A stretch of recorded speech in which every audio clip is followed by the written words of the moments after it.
Please don't fear me, because I know what. What's up, guys? It's Mr. Narius T here with the final game in the Red-White Heroic versus Green-Red Landfall match. And this hand, while it looks fairly decent, I can't keep. I could turn my Grazing Gladeheart into somewhat of a threat with the Adventuring Gear and the Landfalls, but I don't think that's going to be good enough, especially against an explosive deck like him, so I need to have just as much explosiveness to have a chance. I'm mulligan to 6 here. I'm going to keep this because it does have a Slide Runner, which has Trample, so it can be very good. He keeps a 7-card hand, which is not good for me.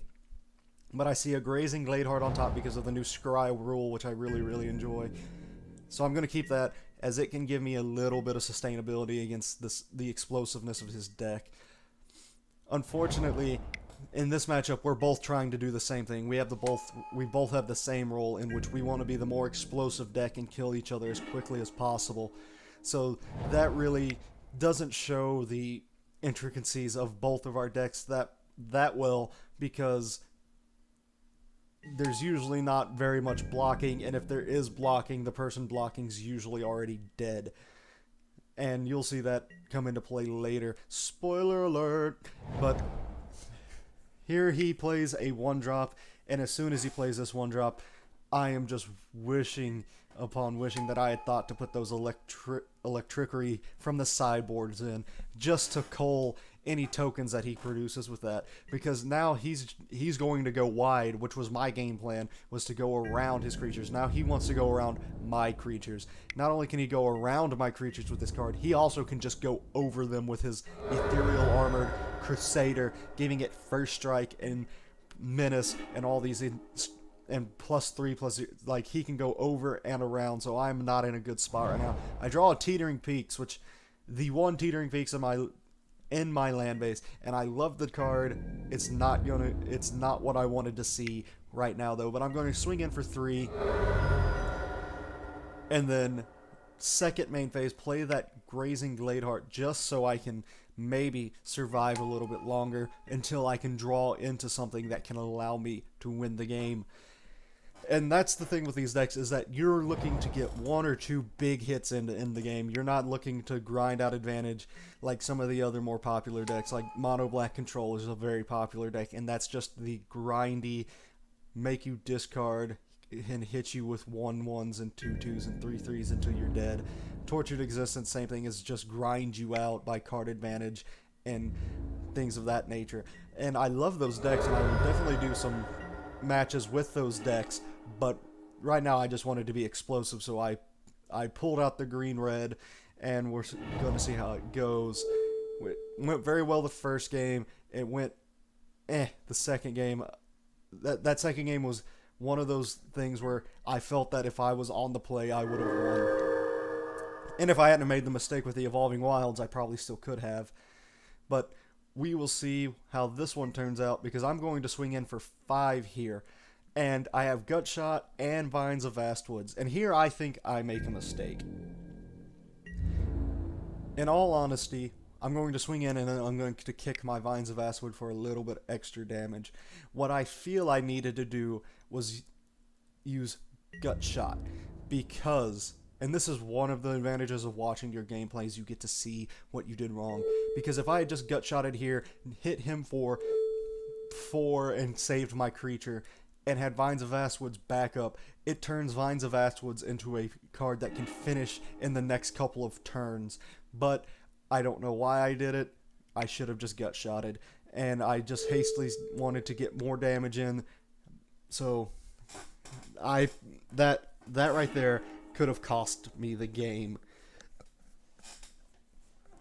But we'll see. We will see how it turns out, because I'm going to hit him down to, I think, 10. Yes, hit him down to 10.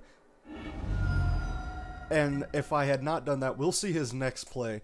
Because if I had just Gutshotted and then hit him with that, and the thing about it is, I could have done both, and would have got 3 extra damage to take him down to 7, but that would have been a mistake as well.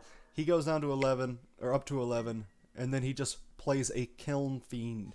So, see, right there, my play biting me. I should have just Gutshotted and killed his 1/1, Then I could have swung in and have Vines of the Vastwood back up against his Kiln Fiend.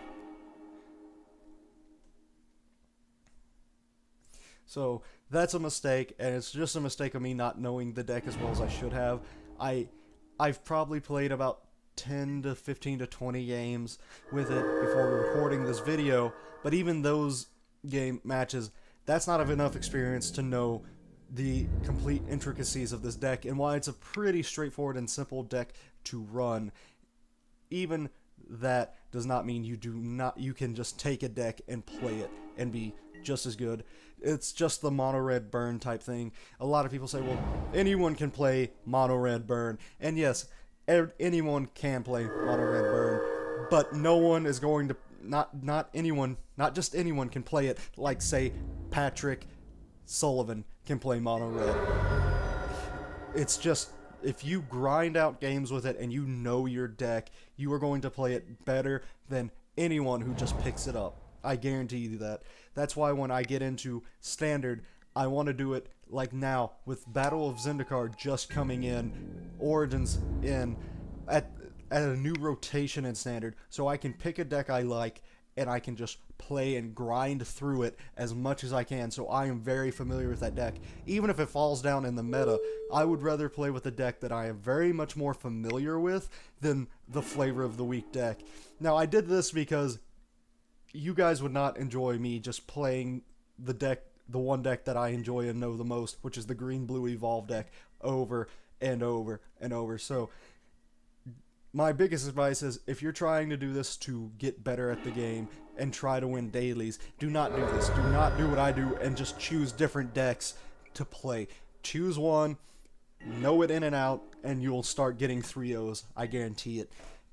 And you will get better at the game by just playing one deck, because you don't have to think as much about anything else. And once you learn your deck, here's where the big advantage is. Once you start learning your deck, you can start learning everyone else's deck while playing against your deck, so you will know what you need to watch out for with your deck. And here I'm going to swing in with my Slide Runner. He has one card in hand, and it will be a blowout if it is God's willing. Let's see what it is, guys. Any second now. Go on. I know you got it. You have to have it. It just would not be my luck if you didn't. See, he had it. And last time we played a God's Willing, he did protection from white and ended up losing his Kiln Fiend. So now he's doing protection from red. He learned, but it's still very, very frustrating that he had two God's Willings in hand. And yes, there could be said, well, you shouldn't have attacked. If I didn't attack, I've already lost the game, because this deck is all about attacking. He has a Skyguard. I'm just going to use Gut Shot while it still has an effect. God, I should have took those out and put Electricities in instead, because I would have done so much better with Electricities. In that I would have just been able to kill the Soldier Token and Hoplite instead of wasting my Vines. And I shouldn't have wasted my Vines. No, I do not wish to pay 2 life at this point. Those life points are precious. And now we're in top deck mode, and I get a Slide Runner. Hey, it can get the job done if he swings out. So what shall he draw? He has to draw an answer to this, essentially, or just not attack. And guess what he draws? Journey to Nowhere. From God's Willing into Journey to Nowhere. This guy's top decks are coming from Magical Christmas Land. Now, I'm not saying that that's why I lost this game. I lost this game because I played bad and this guy played well. He played well enough to put himself into a position to where he can power through even with just top decking. So kudos to this guy. He played a great match, and I just played a terrible one. And then just drew land. Pass the turn, plays a Hoplite. Even if I hadn't naturalized now to get rid of that Journey to Nowhere, I still think I'm too far behind in this game to win. So, go down to 6. Draw Snapping Gnarlid. And this is I think I think I have 2 or 3 more turns left, just because of how this is looking to play out. He has a 3/3 first striker, a 1/2 Kiln Fiend, which I have to block if he swings with, because it can just do so much damage. It's a very explosive card, but he just swings with a 3/3 first strike. I can't really afford to block that, because if I lose my 1 threat, I've already conceded the game. If it didn't have first strike, I would have been able to play Terramorphic Expanse and traded, which that would have been much more amicable than just giving away my threat. Now I played a Geopede, which if I had last turn would have been so much better.